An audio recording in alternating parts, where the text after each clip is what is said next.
본격적으로 한국 텔레비가 시작한 게 60년대 KBS입니다. 그 첫 작품이 나도 인간이 되련다. 그 작품입니다. 연극은 그 전에도 여러 편 했습니다. 연기라는 게 끝이 없습니다. 완성이 된 게 없을 수 있고 그래서 항상 새로운 창조가 오지만 계속적인 추구 노력이 필요합니다.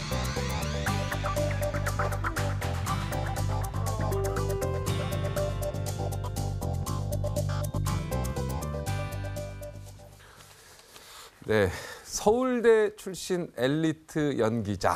네, 이런 수식어보다는 국민 할배 이런 게 어울리는 분입니다. 묻지도 따지지도 말고 네, 꼭 모시고 싶었던 오늘 특별한 손님을 모셨습니다. 데뷔 60주년 맞이한 배우 이순재 선생님 모셨습니다. 어서 오십시오. 반갑습니다. 야, 어떻게 60년입니까 이게? 경력 60이네요. 그죠? 네, 대학교 3학년 때 56년도입니다. 대학교 3학년 56년도. 네, 그때 처음 이제 연기라는 걸 한번 해봤는데 그리고 따지다 보니까 60년이 되더라고요. 사실 그런 인식은 없었는데 학교에서 같이 이제 공부하는 우리 젊은 교수들이 금년이 60년이 되네요. 그렇게 얘기를 들어서 그렇게 되나 이제 생각했는데. 그럼 막 나이가 나옵니다 지금. 대학 3학년 때 시작했는데 60주년이니까 야. 근데도 정정하시니까 너무 보기 좋고요. 네, 아주 괜찮습니다. 아주 좋아요. 광복절 맞이하셨는데 광복절 때 그러면은 한 10살 되셨나요?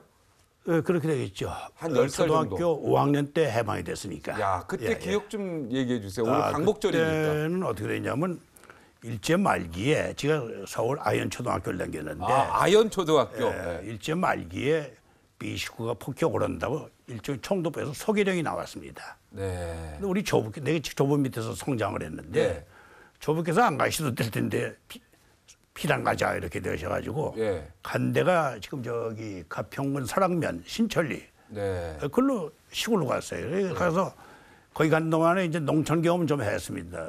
지게도 지어보고 새끼도 까보고 모두 심어보고 했는데 그 5학년 때 거기서 해방이 됐습니다. 그 이전에 이제 글로 그러니까 이사를 간 거고요.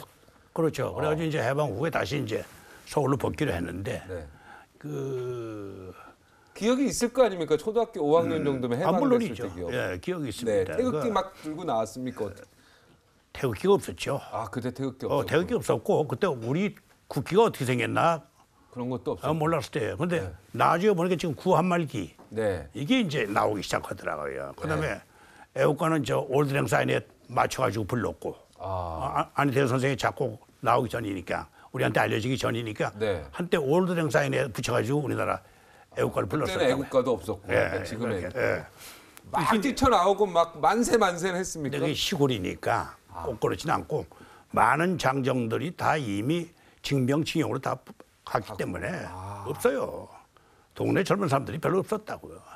뭐 시골 부녀들이 뭐 그거 뭐 만세하고 나갈 그런 겨울도 아니고 그냥 촌에서는 조용히 마시는 거예요, 해방을.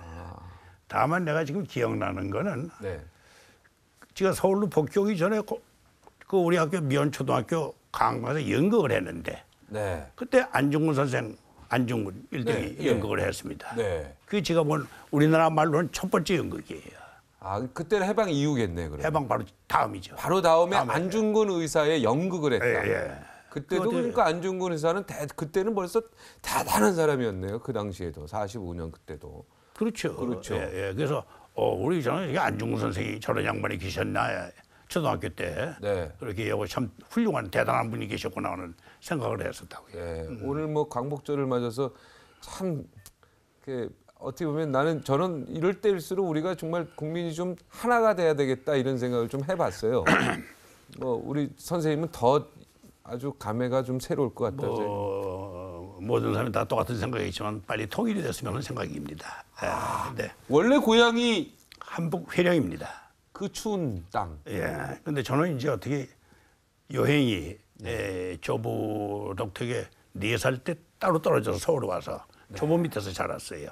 우리 가족들은 우리 뭐 부모님도 마찬가지고 8.15 후에 해방 후에들 일부가 월남했고 일부는 우리 종친은 아직 이북에 있습니다. 지금 이북에 지금 종친 그 친척들이요. 저기 뭐 생산 지금 알 수가 없고. 그러면 아무래도 그래도 4살에 떠나긴 했지만 내 고향이 회령이라는 걸 알고 있기 때문에 그렇습니다. 회령 한번 가고 싶다는 생각은 있으시겠네요. 가보고 싶죠. 가보고 싶은데 뭐 지금 그거 되겠습니까? 네. 풍문에 드는 게 요독 스토리가 요독. 아, 수용소가 요독 있다고 수용소가 거기에 있습니까? 야. 여기 있다고 그러더라고요. 네. 통일이 빨리 돼야 되겠죠. 네. 자, 연극을 하셨을 때 서울대학교 철학과 다니시는데 그 연극을 집안에서 굉장히 반대. 물론 한 번은 할 수 있죠. 대학교 다닐 때. 그죠? 근데 이걸 내가 계속 졸업하고도 아니, 하겠다. 학교 때 한 건 뭐 상관없어요. 네, 그건 그거야 뭐 일종의 상관없죠. 활동이니까 교회 네, 활동이고. 본격적으로 이제 관심- 연기하겠다고 하셨을 때. 그때가 이제 제가 마음 먹고 본격적으로 이제 해야 되겠다고 생각한 게 군 제대하고. 네. 물론 이제 58년도 내가 대학을 졸업했는데 네. 졸업하고 군이 그때에서 연극을 2편 합니다. 네. 물론 이제 단역이지. 네. 우리 선배님들 모시고 단역을 했는데 그때 군대랑 가고 쭉 했으면 아마 단원이 됐을 수도 있을 거예요. 네. 근데 그 해 8월 달에 입대를 해야 되기 때문에 네. 갔다 와서 3년 근무하고. 근데 지가 근무한 데가 조금 특수한 군대에 있었습니까? 점입니다. 뭐냐면 뭐 이건 뭐 비밀 아니겠지. 네. 대북 심리전을 하는 데입니다. 아. 그래서 거기 방송국이 있습니다. 네. 군본부 안에. 네. 그래가지고 이제 그 당시는 중단파로 이제 이북에서 심리전을 펼치는 그런 그 부대였었는데 네. 그러다 보니까 이제 방송국하고 연결이 된 거예요. 네, 훌륭한 일이에요. 예, 그 이제 쭉 근무하다가 제대를 했는데 제대 날짜가 5월 29일입니다. 네. 그 5.16 나던 그 해 5월 29일. 아, 61년도. 예. 그런데 제대하자마자 붙들렸어요 군에. 제대하는 날에. 방송실을 내가 거기서 한 2년 6개월 근무를 하다 보니까 이제 방송통이 됐단 말이에요. 네. 그러니까 우리 감께서 못 나간다고. 너 계속 있어라. 여기 있어라. 내일부터 책상 돌려가지고 방송 실장 시킬 테니까 이거 챙기시라고요. 그 무슨 말입니까? 이게 제대해야 되는데. 그 붙들려서 한 1년 있다 보니까 그때 우리나라에 그 드라마 센터가 생깁니다. 그러면 그때 계급은 뭐 하사로 있었어요? 아니요. 민간인. 민간인으로 병장 그냥? 제대를 했는데 예. 그다음에 이제 양복 입고 민간인 실장이 됐으니까 예. 방송실 책임자가 된 거죠. 그 월급 준다는 맛에 이제 거기 있었는데 1년이나. 예, 그때 드라마 센터가 생겨가지고 이제 연극을 시작합니다. 그 드라마 센터가 상당히 그 연극 중후에 큰 역할을 했다고 보는데 거기 이제 우리 동료들이 우선 먼저 그 포기 앤드 베스라는 연극이 있습니다. 거기에 우리 고 김동훈 군, 그다음에 고 여운계 씨, 또 김성훈 군 이런 친구들이 출연하면서 이게 스타가 된 거예요. 네. 우리가 건너보니까 젊은 스타라고 뭐 신문에서도 축켜 세우고 이제 그러더라고요. 그런가 보다. 선생님은 그때 그냥 실장이었고 저는 저 멀리서 군에 쳐다보고 있을 때 있었어요. 멀리 보고 있을 때. 그다음에 또 한 작품 같은 우리 이낙훈, 오형경, 네. 김성호 다 스타가 되는 거예요. 네. 가만히 1년 있다 보니까 이거 뭐 저 생활도 안 되는 거고 네. 또 전망이 없다는 말씀이에요. 그래서 안 되겠다. 이제 본격적으로 한번 시작을 해야 되겠다. 그래가지고 내가 그 드라마 센터 마지막 한 연극이 그 연극입니다만은 로미오 줄리엣을 냈어요. 네. 그때 우리 이해랑 선생께서 연출하시고 그래서 쫓아가서 제가 이제 여기 도서관직을 하는 한이 있더니 이제는 해야겠습니다. 네. 배역 하나 주십시오 했더니 그 머큐쇼라는 배역이 하나 네. 있더라고요. 그때 이제 그 로미오를 우리 남권 씨가 했어요. 네. 아주 멋있는 로미오가 나왔었는데 그게 시작입니다. 네. 근데 그 연극에 손님이 안 들어가지고 네. 결국 그걸로 유진 선생이 문을 닫고 지금 서울 예술대학교 예전에 생긴 우리 만드신 여덕형 유치진 선생. 이사장이 와가지고 학교를 전향시킨 겁니다.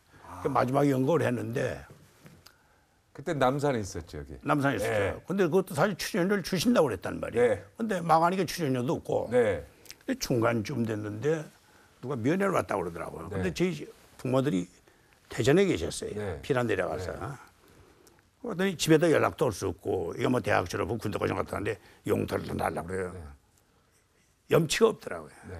근데 뭐 그냥 저녁 때 봤더니 아버지가 면회 오셨더라고요. 네. 그러더니 꼭 해야 되겠느냐. 너 계속 연극할래? 그래서 가만히 생각하니까 그렇잖아 무슨 책부터 써가지고 산에 들어서 고시 공부를 하는 수밖에 없는데 다른 방법이 네, 없으니까 그렇죠.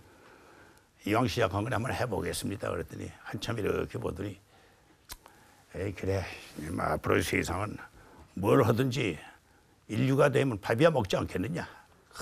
지금도 그 말은 그대로 효용이 있습니다, 지금. 밥이야 먹지 않겠느냐. 네. 밥 잘 먹지 않겠느냐 아닙니다. 네. 밥이야 먹지 않겠느냐 이 표현입니다. 그리고 용돈 주고 하시더라고요. 그래서 이제는 허가 맡은 거니까 해야 되겠다고. 그러고서 이제 전념을 하기 시작한 겁니다. 주변에서는 뭐 그 여행 프로 하실 때 엄청나게 또 학구파적인 모습을 보여가지고 쿠파는 무슨 네, 학구 후배들이 굉장히 좀 어려워하고 이러지 않습니까? 너무 열정적이고 거기 뭐 나 어려울 사람 하나도 없어요. 신구 박근영 백일섭인데 네. 나 어려울 사람 하나도 없는데 내가 이제 한두 살 연장이라는 말씀이 그 넷 중에서 네네. 신구 씨가 나보다 2살 아래인데 네. 그러니까 이게 누가 앞장선 사람이 없으니까 누가 무슨 단장이 있고 대표가 있는 게 아니니까 알아서 다 하는 일이기 때문에 그러니까 아무래도 연장자로서는 좀 책임감이 있는 것 같단 말이에요. 그러니까 우선 집을 찾아야 되기 때문에 네. 그다음에 거기 정서를 좀 알아야 되기 때문에 새로 가는 도시들이니까 네. 그게 이제 참것을 좀 보고 간 거예요. 그게 보다 보니까 좀 오래 봐가지고 무슨 찍혀가지고 마치 무슨 밤새고 공부를 시험 나오는데 절대로 그렇지 않고 역시 서울대생이구나 이렇게 또 생각했을 것 같다는 생각이 들어요. 근데 그래도 이순재 이름하면 뭔가 좀 단아함이랄까요? 뭔가 굉장히 열정적이고 그다음에 주인공적인 이런 이미지가 있다가 그 시트콤인가요? 네. 거기서 그 할아버지 역할인가요? 그죠? 뭐 지금이야 뭐 늘 할아버지죠. 네, 예. 그거 역할하면서 또 뭐 야동 순재 뭐 이렇게 했을 때 좀 어떻게 좀 겸연쩍었습니까? 아니면 좀 옛날 같으면 방송도 못 나가요. 그 내용은 방송도 못 나간다고 옛날 같았으면. 옛날 같으면 네, 근데 그 장면이 있더라고요. 네. 근데 원래 이 시츄에이션 코미디는 드라마입니다. 네. 그 연예 프로가 아닙니다. 드라마죠. 우리 방송에서 되게 연예 프로로 저 구분을 해놨는데 웃긴 데는 조건 때문에 아마 그런 건데 시츄에이션 코미디는 슬ap스틱 코미디로 연기 한 장르 한 형태예요. 예, 그렇죠. 이게 고전 연구에서 또 발전해가지고 슬ap스틱 코미디로 분류가 되는데 그 미국은 뭐 당당한 드라마로 저 맥을 이어놓은 거거든요. 네. 그래서 나는 그건 드라마로 생각하고 참여한 거예요. 네. 그리고 시츄에이션 코미디는 상당히 재밌는 장르다 이렇게 생각하는 겁니다. 네. 그다음에 이제 이 코미디라는 것은 몇 가지 중요한 요인이 있는데 먼저는 첫 번째가 센스 오브 휴머예요. 네. 그다음에 두 번째가 사타이어, 뭡니까 사타이어는? 풍자라는 거죠. 아, 풍자. 그다음에 아이러니라는 거, 소위 야지, 야유. 예. 그러니까 이건 두 가지는 뭐냐면 정론으로 사회적 비판이나 집권의 비판하고 권력에 대한 비판을 할 수가 없기 때문에 이 편법을 쓰는 겁니다. 네. 그다음에 마지막으로 빼놓을 수 없는 게 연민입니다. 페이소스라고 있어요. 연민. 연민. 네. 이거는 인간애입니다. 아, 인간의. 예, 사랑이 전제가 되는 거예요. 이게 가장 중요한 테마입니다. 그러니까 진짜 코미디는 겉으로는 웃는데 어느 순간 콧날이 시큰해지고 눈물 맺히는 거. 이게 진짜 코미디예요. 바로 희극의 요인이 거기 있는 겁니다. 그리고 신랄하게 사회 비판을 정론으로 다 붙들려 들어가는 거지. 그러니까 안톤 체홉의 4대 희극이라고 나와 있지 않습니까? 네. 벚꽃동산이나 마냐나 세자매나 혹은 뭐 갈매기 이렇게 보게 영역 되면 대단하십니다. 예. 예, 그게 네. 4대 희극이지만 사실 4대 희곡입니다. 보면 그 시대에 정론을 하면 체험을 붙들려 들어가게 돼 있어요. 네, 드라마죠. 예, 그러니까 그걸 돌려가지고 희극이라는 명제를 붙여가지고 신랄하게 사회적 비판과 개혁을 주장하는 드라마들입니다. 네. 그런 내용들이 있어요. 네. 국회의원도 하시고 하는데 뭐 야동 순재 막 사람들이 그렇게 막 그 검색어에 나오고 그러면은 아 좀 자존심도 상하고 이거 좀 해가 아닌데. 제일 걱정한 게 조선일보에서 깔까베에 대해 걱정을 했다고 해요. 아 조선일보에서 전자는 친구가 별걸 다 한다고 깔까베 문화 안에. 아. 근데 마침 얘기를 안 하시더라고 조선일보에서는. 아. 근데 사실 안 하려고 그랬어요. 네. 근데 그 재밌지 않습니까? 근데 사실 그 이상 재밌는 게 없다. 네. 집에서 남편 구실도 제대로 못하는 게 마누라 몰래 그거보다 들키는 것처럼 난처가 있겠는데. 그렇잖아요. 진정은 실제로 그런 강한 경우 많이 힘적 있을 요인을 것 가진 같아. 거예요. 근데 뭐 연출이 반드시 해야 되겠다는 게 그래 하자. 그래서 난 우리 동창들한테 욕먹을 줄 알았다고요. 네. 우선 여기 조선일보 주제 신동호가 전화를 걸 줄 알았다고. 야 네네. 인마 너는 별걸 다 오고 앉았냐 그럴 줄 알았더니 신동호가, 네. 아무 소리 안 하더라고 신동호가. 네, 별걸. 아. 근데 난 정말 욕 좀 먹을 줄 알았어요. 네. 근데 별로 크레임이 없더라고요. 사람들이 가만히 좋아했죠. 더 보니까 인기가 높아졌죠. 애들이 좋아했지 애들이. 아니 저희도 아니 좋았습니다. 어른들이야 뭐 늘 그렇지만 애들이 아니 저희도 다 걸려본 그 기억이 있기 때문에 다 경험자들 아니에요. 공병상련이 있어가지고 그게 네. 뭐냐면 네. 우리의 생활의 문화가 이만큼 변화가 왔구나라는 걸 내가 절감을 했어요. 네. 그 이후에 반응을 보고. 네. 그다음에 이제 어린애들은 그 사춘기 아이들은 저희들의 최대 관심사가 그건데 할아버지의 똑같은 관심이 동격이구나. 네. 이런 동질성을 아마 본인들이 이해를 한 거예요. 그래서 애들 팬이 많이 생겼다고 그거네. 선생님이 오케이를 하에서 한 거군요. 억지로 시킨 게 아니고. 물론 뭐 안 할래 안 할 수가 없죠. 또 뭐 금기 사항은 아니니까. 네네. 방송 규제에 어긋나는 사항은 아니기 때문에 네. 그냥 하여튼 용모심적으로 했는데 네. 오히려 예상치 않았던 효과가 생긴 겁니다. 아니, 그러니까 저는 그래요. 위선이라는 것은 아무리 우리가 꾸며대도 그죠? 그거는 위선으로 끝나고 거짓으로 끝나는데 솔직하고 그죠? 있는 그대로 우리가 하게 되면 언젠가 인정을 받는다. 그런 거죠. 예. 자, 새로 시작하는 또 죄송하지만 참 지금 다시 또 새로 시작하는 연극이 있다니 제가 정말 감탄합니다. 지금 9월 초부터 시작할 거는 이제 사랑별곡이라고 사랑별곡이요. 한 3년 전에 했던 겁니다. 네. 그걸 이번에 손숙쇼 지가 같이 합니다. 근데 이 손숙 씨는 지가 처음 같이 하는 겁니다. 그게 의미가 있다고 생각합니다. 우리 젊었을 때부터 처녀 때부터 또 결혼 초부터 우리 한 집안처럼 왔다 갔다 왕래했던 관계거든요.